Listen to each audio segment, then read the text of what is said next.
very compassionate man who cared about everybody in the community. I didn't know him personally. My son worked for the Record for several years as an intern and a freelance photographer. So I had that kind of family connection to the paper. But I recall when I'd read his articles about growing up in Washington Heights, where I grew up, it would remind me of home.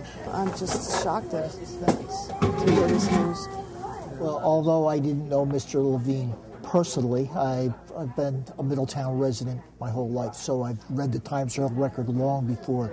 And with Mr. Levine's column when he came back here, it really was in touch with the community. And I know every year he did that, a poem, a story of Thanksgiving that, in fact, I read to my children who are now adults and have children every year at my table, because it's something that people need to say and hear. Well, I knew Mike a long time ago when we were both working for the Times Herald Record, and that was when he was a correspondent.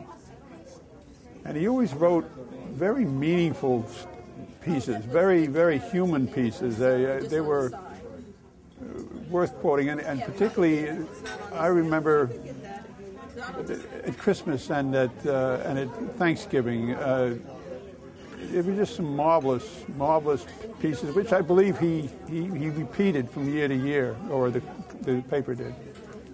And I'm sorry to hear that he's gone. It'd be a real loss. He did an article on me for workers' compensation. I wasn't getting it. It was more over the time I was supposed to get it. I wrote to him. He contacted me and he told me to get in touch with Ben Gilman, who was a congressman at that time. So that's what I did. And he helped me. He helped me more than once. But I really have a good feeling for the man. He helped his people.